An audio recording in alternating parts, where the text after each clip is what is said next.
me gustaría que hablemos un poquito de inflación. Ujú. Y se cree en un ámbito, digamos, académico y de ahí deriva en la gente mucho, que la inflación es un fenómeno puramente matemático.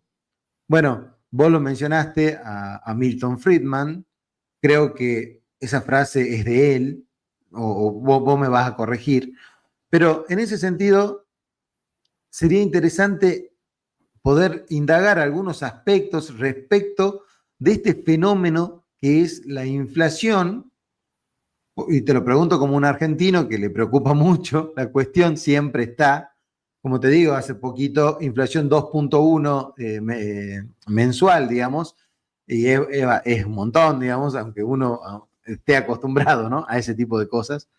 Y, y por otro lado, eso por un lado, ¿no? Esto de si la inflación es puramente un fenómeno monetario, y luego la mirada de corto y largo plazo en relación a esto, ¿no?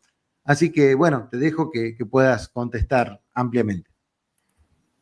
Bien, efectivamente, la frase viene de Milton Friedman. Les voy a dar la cita exacta con la fuente.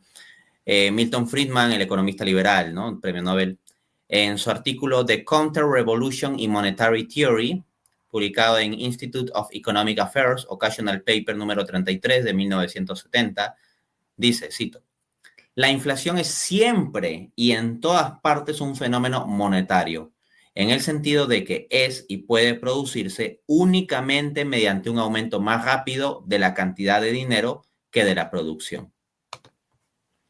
Entonces, dicho sencillo, decir que la inflación es únicamente un fenómeno monetario significa decir que la inflación es culpa de bancos centrales irresponsables e ineficientes y que la forma de arreglar el fenómeno de la inflación es con bancos responsables, bancos centrales eficientes, responsables, o por último, eliminando el Banco Central, que es una propuesta que planteó Milei, y simplemente dolarizar la economía, ¿no? Eso tiene sus complicaciones también, como en muchas de las opciones económicas, pues hay beneficios y hay costos y hay riesgos. Pero comenzar por eso, o sea, decir que la inflación, en ese sentido tan radical, es un fenómeno puramente monetario, llevaría a la idea de que no se trata de ajustar el sistema económico a nivel productivo, de costos, de salarios, de estructura económica, de desigualdad, etcétera, sino simplemente de un manejo de Banco Central y ya está, ¿no? Ahora bien, aparte de la visión monetarista de Friedman, existen otras perspectivas sobre cómo explicar la inflación. Mario Alberto Gaviria, en su artículo La inflación, una discusión sobre sus causas y efectos, publicado en la revista Páginas, número 63, 2002, páginas 84 y 86, apunta. Keynes desarrolló todo un cuerpo teórico en donde muestra que las economías generalmente se encuentran produciendo por debajo de su máximo potencial. Pero a medida que la economía avanza hacia sus niveles máximos de producción y empleo, se generan presiones alcistas sobre la estructura de costos del sector productivo. A su vez, los agentes productores tienden a transferir dichas presiones a los precios de sus productos. Es decir, las expansiones de demandas de bienes y servicios traen consigo incrementos de los precios a medida que impulsan la economía. Entonces, lo que se estaría planteando aquí es que el mero hecho de que crezca la producción lleva a presiones inflacionarias, porque el crecimiento de la producción, una mayor cantidad de bienes y servicios, ya de por sí va a implicar una dinámica de más dinero en la economía. Va a implicar una dinámica también en que los agentes van a querer vender más caro, porque el empresario, o sea, produce para ganar. Claro que para vender más cantidades tiene que vender barato, pero para sacar más beneficio tiene que vender más caro. Entonces ahí como que se da un balance. Sigue diciendo el texto. En el planteamiento keynesiano, la inflación es el costo de la expansión de la actividad productiva y la generación de empleo. Los gobiernos pueden elegir entre estabilidad de precios con significativos niveles de desempleo o bajo desempleo con inflación. Esta hipótesis tuvo su mayor respaldo en la regularidad estadística observada por A.W. Phillips, quien estudió la relación entre las tasas de desempleo y los incrementos en los salarios monetarios para un periodo de la economía británica de 1861 a 1957. Entonces existe esa perspectiva, pero está también la post-keynesiana, que a mí me parece más adecuada que la de Keynes. La de Keynes, si bien yo no comulgo con la visión monetarista de Friedman de decir que es única y exclusivamente un fenómeno monetario, me parece que la postura de Keynes sobre la inflación también tiene huecos, igual que casi todas las teorías, ¿no?, en el mundo de la economía, pero yo me inclino un poquito más por reconocer también la fuerza de la post-keynesiana. Dice Mark Lavoie en su libro Post-Keynesian Economics, New Foundations, editorial Edgar Publishing, publicado en Cheltenham, 2022, página 597, cito: los post-keynesianos rechazan claramente la visión monetarista, según la cual la inflación es únicamente un fenómeno monetario. Para los post-keynesianos, la inflación se debe esencialmente a un aumento del coste unitario de los productos, aunque el aumento de los márgenes de beneficio también puedan generar inflación. La mayoría de estudios se basan en un enfoque basado en el modelo de los reclamos en conflicto, donde los trabajadores y sus sindicatos fijan como objetivo un salario real o una participación salarial, mientras que las empresas fijan como objetivo una participación en las ganancias. O sea, me explico. Los trabajadores quieren ganar cierto monto y ese monto que sea creciente a lo largo del tiempo.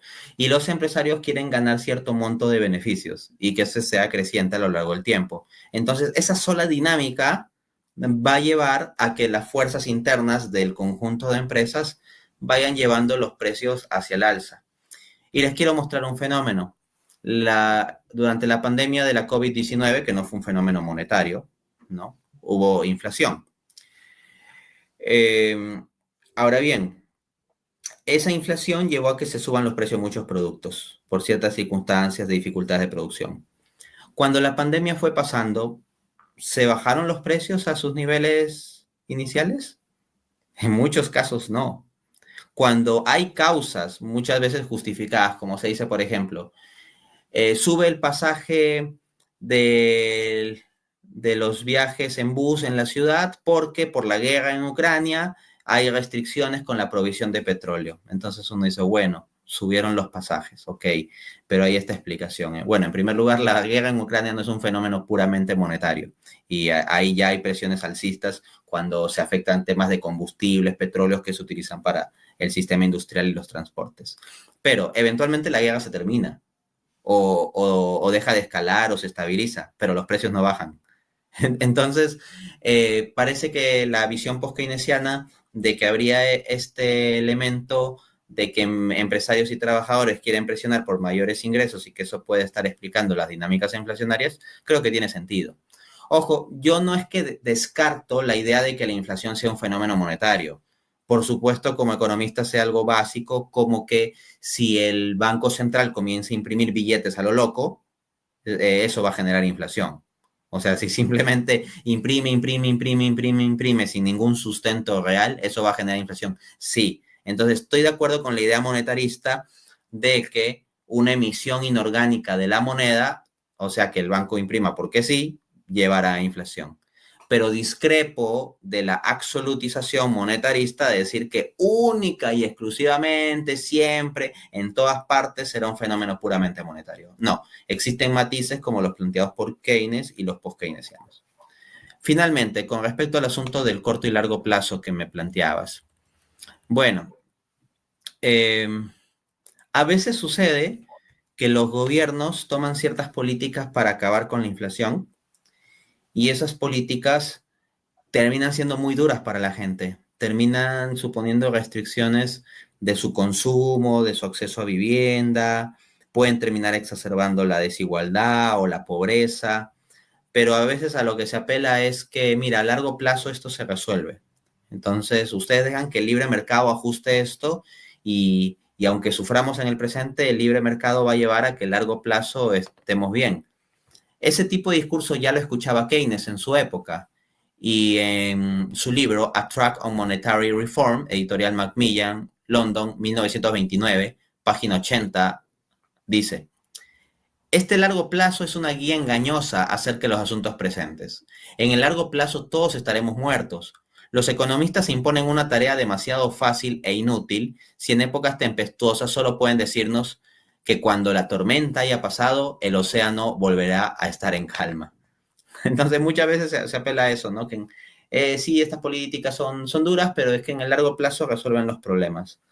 En el largo plazo pasan muchas cosas y ese largo plazo no es una instancia muy sólida de apelación, porque no es cierto el supuesto ceteris paribus de que todo se va a mantener constante y únicamente vas a ver los efectos de una política concreta. Hay muchas cosas que se van a mover y las cosas pueden mejorar o empeorar en función de las mismas. Exactamente, no, me parece brillante eso, porque hay que hacerle entender esto a la gente, ¿no? Cuando viene alguien a decirte, bueno, hoy hay que hacer el sacrificio, fue el discurso de campaña que la gente aceptó ya por segunda vez, porque veníamos de otros gobiernos similares, y uno dice, qué extraño, ¿no? Cómo la gente adopta, porque de alguna manera uno sabe, en economía vos sabés que si ahorrás vas a poder invertir, ¿no? O sea, hay una equivalencia entre el ahorro y la inversión, entonces, de alguna manera es sentido común, sí, si nosotros hacemos un esfuerzo a futuro estaremos mejor. El asunto muchas veces es quién hace el esfuerzo, ¿no? O sea, y acá, por ejemplo, en Argentina se vendió la idea de que el esfuerzo lo iba a hacer la casta política, ese es el nombre que le puso a los políticos de siempre, básicamente. Cosa que es mentira, o sea, si nosotros eliminaríamos la casta política no podríamos solucionar los problemas económicos de Argentina, porque los problemas económicos reales vienen de otros lados y son eh, digamos, superiores en términos de magnitudes, o sea, eh, obviamente que todo eso fue un discurso político, pero para que se entienda, cuando alguien viene a decirte esto, evidentemente que a nosotros nos toca el sentido común de alguna manera, pero siempre es peligroso, porque cuando ya no ves en cierto tiempo, que en general uno tiene, ¿no? Un año, año y medio, ya ves que esto no va mejorando de ninguna manera, y bueno, empieza a pasar lo que está pasando en Argentina, que el presidente está perdiendo un poco de credibilidad, ¿no? Económica sobre todo, por eso es que tiene que salir ahora a pedirle a Donald Trump ayuda, ¿no? Ayuda, y ya se habla de otro préstamo para Argentina, una cosa que uno por ahí mira al cielo y dice, por favor, no sé cómo se sale de esto, ¿no? De préstamo tras préstamo tras préstamo.